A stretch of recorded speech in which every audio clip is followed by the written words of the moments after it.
All right, now let's go ahead, John. Let's get into the Nate Diaz, Fanmio, and talking conversation. Let's go right ahead. First up, well, the whole thing comes down to this: if you sign a contract, someone guarantees you a certain amount of money, and then goes, "I can't pay you that." Okay. Really? No. Really? Okay, so let me give you. Go ahead. Look, let me hear it. I am 100%. Let me hear your side as you stand with the promoter. No. This is where I am at. I'm a huge Nate Diaz fan. I don't care what anyone thinks about me or says about me. I am a huge Diaz brother fan. Okay, grew up fighting on the same cards with Nick. Love Nick to death. Okay, excited to watch him fight coming up. Love Nate Diaz, no matter what people think about me. I don't give a shit. I love Nate Diaz. I love what they do for the combat sports industry, both of them. So I have nothing negative to say about them. Okay.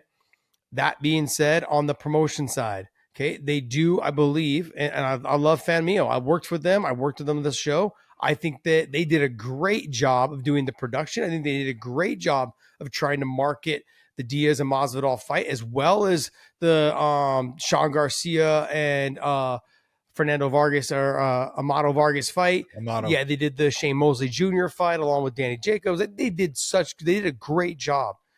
This is where I think, from what I understand, this is where the problem lies, is that contractually Nate was supposed to do certain events to promote the fight, and he didn't. It's in there contractually. Okay, let me ask you a question. Let me ask you a question. How many seats were sold? 18,000. 18,000. And how big is the arena? I don't know, somewhere around the 18,000, obviously. 18,000. Yeah. I think Nate Diaz did his fucking part. John, there's different. No, stop. No, stopping. Listen, you can sit there and say whatever you want. No. I'm going to say whatever you want. I'm going to tell you you're wrong. That's fine. And Fanmio can sit there and say whatever they want. Oh, contractually, he didn't cover all of the bases that we had in the contract. Okay. Did he fucking fill that arena? They didn't. Who's they? I guarantee they didn't. Who's they? Right? Fanmio. Well, they didn't fill it. John, no. There was the person Sean that Garcia's filled from that LA. arena. Fernando Vargas from that area. I understand. It's not like they did not sell tickets. I know they sold tickets, but the person that put the most butts in seats was who? John. It was Nate Diaz. Okay, so you don't sit there and tell me it was Nate Diaz. Amato Vargas sold the more tickets. Okay, didn't happen. Sean Garcia didn't happen. So the guy that sold the most tickets is the guy that is now not being paid. You can sit there and say whatever you want. You don't pay him. You got your little contract. You are fucking done. Done. Then they can be done, son. They can be done then. Okay. But look, my point is that there was a contract written and he was supposed to honor it. He didn't honor it. Look, the UFC had the same problems with him. So to say that we're surprised, we're not surprised. The UFC paid him. You're right. You're right. Everything they were supposed to pay him. Okay, you're right. And you know why? Because was he a needle mover? He was a needle mover, and out there. He fucking fought his ass off no matter what. I get, John. I understand everything you're saying. I do understand everything you're saying. But I just can't believe you're on the side. I'm not. I'm simply saying that you are on it, dude. I'm not. You are fucking paddling hard for that fucking side of the fucking boat. I'm honestly saying that. Look, you have a contract that you signed, that your team signed, everyone signed, and I hope he does get his money. I hope he does. But I'm honestly like, you didn't do a majority of what you were supposed to do on that contract. Like, I'm sorry, but look, and this is not about seats. John, they ticketed. I don't know if you know what the ticket prices were. It was $75 for floor seats. So you sold 18,000. Great, you sold out the crowd. I thought beautifully. Seats up above were like $25 or $50. I love that. I agree with you. I love the fact that it was that way because more people got to come and watch one of their favorite fighters fight. That's right. And I love that about them. But let's not forget, this is the pay-per-view industry. This is not just in the arena. You need to make sure that we're making money. But if you're Fanmio, you've got your little people. Hold on. You got your little people that are telling you, oh, we should make this much or that much, or there'll be this many pay-per-view buys. No, You, that wasn't the deal, though. The deal was you do the marketing that you're supposed to do, and we'll help sell pay-per-views. He went out there and fought the fight, and they're not paying him. They are finished if they don't pay him. Who the fuck is going to trust him? Well, if you do your contractual obligations, right? No, you can sit there and say what you want. I'm simply saying, John. I'm not disagreeing with you on this. You and I had that. We were texting back and forth. For someone, Fanmio, to come up and say, we want to do your fight, and we'll pay you this. And you're the people that didn't pay Nate Diaz, right? It's not a good, definitely not a good look, John. It's not. It's horrible. BetUS, America's favorite sportsbook and casino. Live betting and racebook. We're celebrating 30 years with a historic offer. A 125% sign-up bonus on your first 3 deposits. Plus 10% gambler's insurance. Get started today. BetUS, where the game begins. I'm simply saying this, though, is that if you're a fighter and you have done business with them before and you got paid, okay, and you're now a fighter, everyone else on the card got paid. Okay. I guess except for the main event. So the 2 of them didn't get paid. Now I don't know what that means, because what I don't get is I don't know why. I don't know what that means in terms of if George didn't get paid, what did he not do? Okay, if Nate didn't get paid, what did he not do? From what I saw, George was all over the place. Yeah, he was. Yeah, doing media. Well, he was doing the stuff that was in the contract. I'm not saying he wasn't, but I'm saying, if they didn't pay George, George may be nice and is not saying something right now, but if they don't pay George will hunt them down. I talked about this though on the broadcast when we did the show, is that Nate has been known to do this. He doesn't do any media really leading up to it, and the week and a half or 2 weeks before, he comes in hard. He just starts throwing water bottles. He starts yelling, starting fights. Like, this is what he does. This is what stirs up all that extra media that last 2 weeks. This is the way he's always done it. Leave me alone during my fight camp. I'm in shape now the last week and a half, 2 weeks. Now I'm ready to go ahead and start talking trash. You know what I mean? Like, I got to get the work in first. And it seems like that's what he does. Like, he makes sure that everyone stays away from him for the first 6 weeks, 7 weeks, and then that last week and a half, he's guns blazing, go ahead and talking shit. It's like, I've already done all my work. I put in the hard work on the mitts and on the track and on the, and in the pool and all of these things. So I'm on the fighter side in terms of getting paid. But sure doesn't sound that John, way. where do we? But you're drawing a line, basically saying that he should get paid even though he didn't do his obligations. Hey, did he fight? So just fighting's just the standard now. Excuse me. No, is that the standard now? Did he show up and fight that? So should we just not sign? So what's the point of contracts? I'm just so what's the point of having a contract, John? What's the point? Hey, sometimes there are no contracts. If he can renege on that, but then I can renege on paying him. Sit there and say, I saw him in press conferences and I saw him show up and fight. You better pay that man. Okay. You're setting a slippery slope for every boxer. I'm not setting up any kind of slippery yes, you're slope. opening the door. You're saying you're saying is right. Fighters neglect your contract. Just go. This is the slippery slope you have. That's all that matters. Because Fanmio is sitting on that slippery slope, and someone's pushing them from behind. Because as soon as they get to this, it's going to be downhill for not paying Nate Diaz.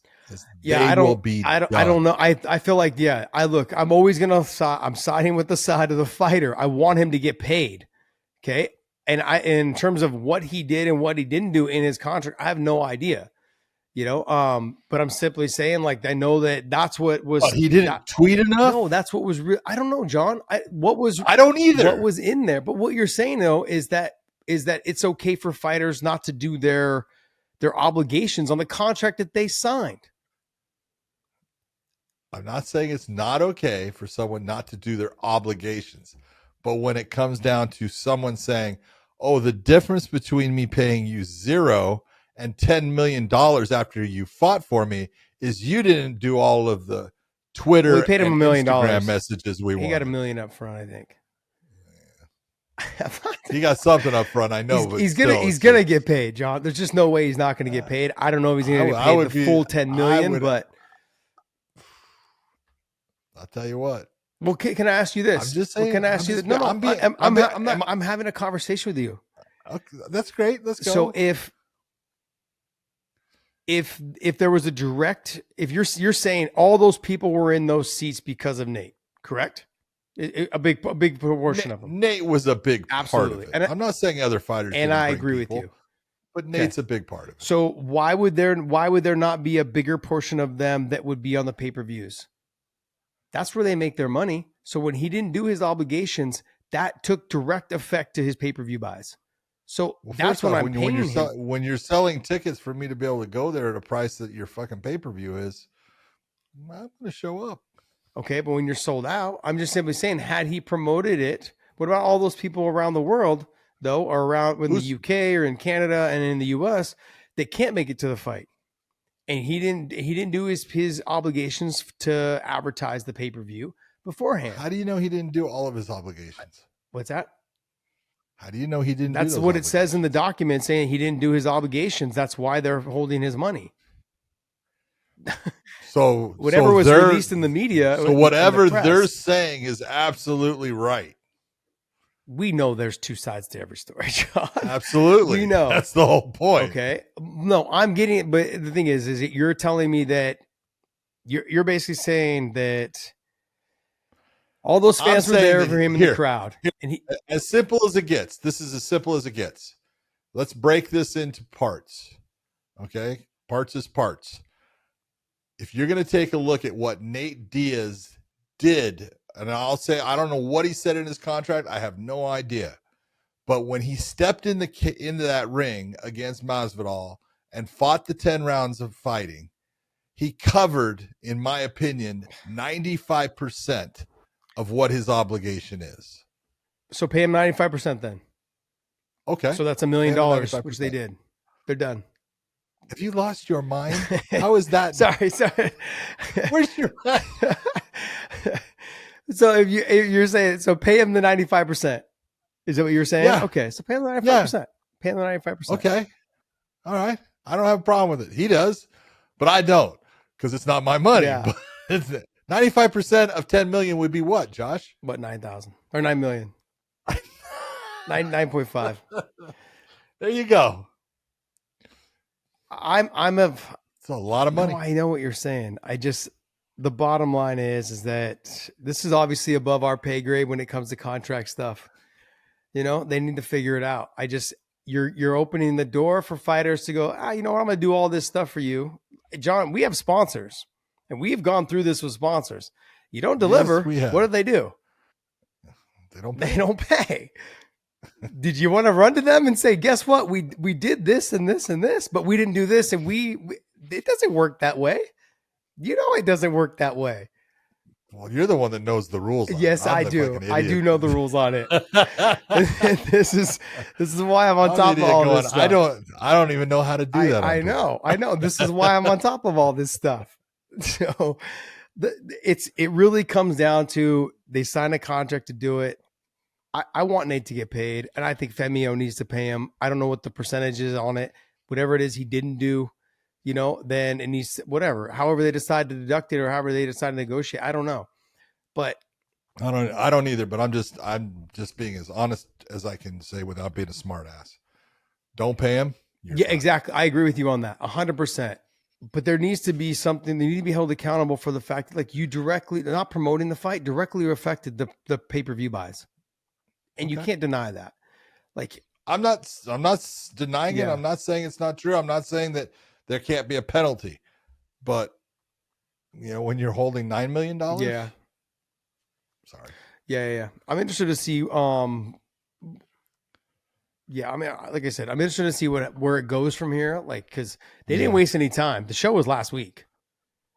You know, and there's already it was fast. Yeah. Someone was telling me it was a class action lawsuit, as if like other people didn't get paid. I don't know if that's the case. Then that would be, well, it could be. See, I don't know. Yeah, there'd have to be more than just More than 2. Yeah, more than 2. And it would be, I would only think Chris Avila and him were the ones that didn't get paid. But I had also read that the whole card got paid except for the main event. And the holdings is because they basically, if you're going to hold from one, you got to hold from the other, apparently. I don't know.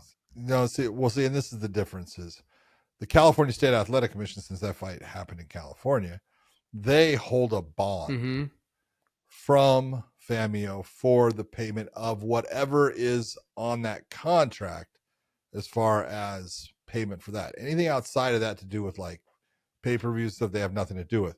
So every fighter there that had nothing to do with any kind of pay-per-view, they got paid whatever was on their contract. They were handed a check that night when they went back to their locker room. Okay. Same with Nate, was handed a check. Don't know how much for, but he was handed a check in his locker room. Same with Masvidal. But that only covers the amount of money that the commission knows about. Anything that is, done back doors or is part of a deal outside of it, they don't have anything to do with it. It's gonna get nasty. I think it's gonna get worse before it gets better, John. Gonna get ugly. It's gonna get ugly. Yeah, well. I mean, I hope that they can make it work, because I think having an alternative source, I think everybody right now is looking for another avenue outside of just the UFC and other promotions, whether it's bare knuckle or whether it's karate combat. They're looking for other avenues to make money. There's John right now with the sparkling element. Obviously, it's hot out there. Stay salty, my friend. And so, they're looking for other avenues to make money. And I think as managers and promoters, or not promoters, but managers, you're looking for other areas to take your fighters. There's just not enough fight promotions out there that are willing to pay. Not with big money. Not with decent money. Yeah, not even with decent money. And it's unfortunate. We're starting to see, I think, a downturn where just basically the top promotions are rising. That's why I think bare knuckle is so unique, is that they're off in their own little world right now. They have their own little support, and they have their own little fan base. Yeah, their own little fan base out there. So definitely something to keep looking into. My farm needs the earth, the air, and the water. I get my energy going on LMNT Electrolyte Drink Mix. Clean, good tasting energy that feeds me like I feed my plants and animals. And after a long day on the tractor, when it's time to shoot the podcast, I drink LMNT so that I can stay energized and stay salty. Let's get it on.